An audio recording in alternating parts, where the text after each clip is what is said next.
Biochemistry में NCERT कर लो, तगड़े नंबर आ जाएंगे, ये सब टीचर कहते हैं। लेकिन फिजिक्स में कभी तुमने किसी टीचर को कहते सुना? मुश्किल से 2-3% टीचर ने बोला होगा कि बेटा फिजिक्स की एनसीईआरटी कर लो। Then why should you do NCERT of physics and why should you do it yourself?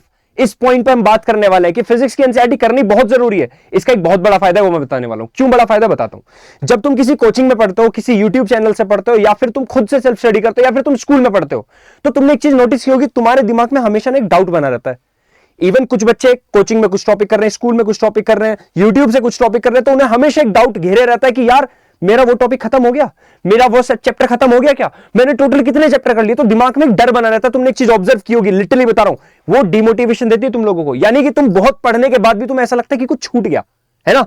वो कंप्लीशन वाली वो जो सेटिस्फेक्शन होता है ना, वो कौन देगा तुम्हें? एनसीईआरटी। क्यों बताता हूं। जब तुम एनसीईआरटी का चैप्टर खोलोगे, एक चीज ऑब्जर्व करो। और हां, क्यों एनसीईआरटी तुम्हें खुद से नहीं करनी चाहिए, इसका रीजन भी मैं तुम्हें बताने वाला हूं। जब तुम एनसीईआरटी खोलोगे तो तुम चैप्टर देखोगे, एक चीज पक्की है कि एनसीईआरटी से बाहर तुम्हारा कुछ नहीं आना। यह जरूर है कि एनसीईआरटी में कुछ चीजें ऐसी एक्स्ट्रा हैं जो तुम्हारे पेपर में भी नहीं आनी। तो पहला तो पॉइंट यह कि तुम्हें खुद एनसीईआरटी इसलिए नहीं करनी चाहिए क्योंकि तुम्हें नहीं पता कौन सा टॉपिक तुम्हारे चैप्टर में नहीं आने वाला, तुम्हारे पेपर में नहीं आने वाला। इससे दिक्कत क्या होती है, बच्चे बहुत सारा फालतू का पढ़ते रहते हैं और उन्हें डर लगता है कि ये तो कोचिंग में पढ़ाया नहीं, स्कूल में पढ़ाया नहीं, ये क्यों, ये नीट में आएगा क्या। तो वहां तुम्हारा उल्टा तुम्हें मोरल डाउन होगा। तो इसलिए तुम्हें पहले तो टीचर के साथ पढ़नी चाहिए, पहला पॉइंट। दूसरा, एनसीईआरटी की लैंग्वेज थोड़ी सी टफ है, तो तुम बार बार अटकोगे तो तुम्हें डिमोटिवेशन आ जाएगा। तुमने देखा भी होगा, जब कुछ ऐसे क्वेश्चंस होते हैं जो बहुत हार्ड होते हैं, तुमसे हो नहीं पाते ना, तो तुम्हारा मन ही नहीं करता करने का।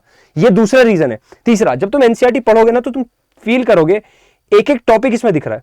सोचो अगर तुमने एनसीईआरटी पढ़ के एक एक टॉपिक खत्म कर दिया और तुम्हें याद आया, तुमने रिवाइज किया कि तुमने कोचिंग में ये वाला टॉपिक पढ़ चुका है, तो क्या तुम्हें वो सेटिस्फेक्शन नहीं मिलेगा कंप्लीशन का? जो बच्चे भी मुझसे पढ़ रहे हैं उन लोगों को मैं सबको एनसीईआरटी डिकोडिंग करवा रहा हूं। कहने को वो एनसीईआरटी डिकोडिंग है line to line, line to line नहीं पढ़ाता मैं, लेकिन उसके अंदर मैं कंप्लीट कैसे करा रहा हूं। मैंने हर बच्चे को टारगेट दिया। लेट्स से मैंने एक पैराग्राफ स्टार्ट किया, लेट्स से मैं एक छोटा सा पैराग्राफ उठा लेता हूं, वो स्टार्ट किया, फिर उससे कंप्लीट एक्सप्लेनेशन दी एक पेपर पर, ठीक है, एक पेज पर, एक स्लाइड पर, और इस तरह से हम कंप्लीट एनसीईआरटी कर रहे हैं। तो इससे होता क्या है कि तुम्हें एक एक टॉपिक का पता चलता जा रहा है कि तुमने ये कोचिंग में पढ़ रखा है, तुमने ये यूट्यूब पर पढ़ रखा है, और अब तो मैंने भी रिवीजन करा दिया, उल्टा रिवीजन भी हो गया।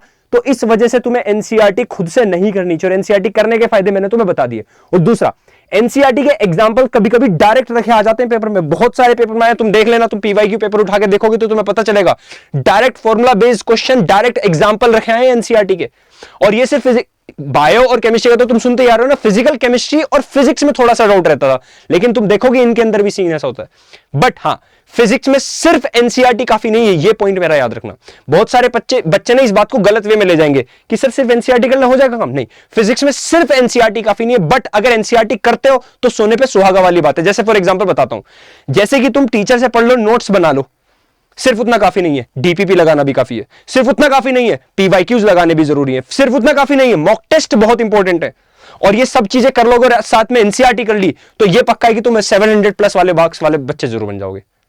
ठीक है, तो जिसको जो भी डाउट है, एनसीईआरटी डिकोडिंग चैप्टर वाइज मैं करा रहा हूं, ठीक है, ऑलरेडी चल रही है। जिस बच्चे को जानना है, लिंक डिस्क्रिप्शन बॉक्स में तुम्हें मिल जाएगा। जय हिंद।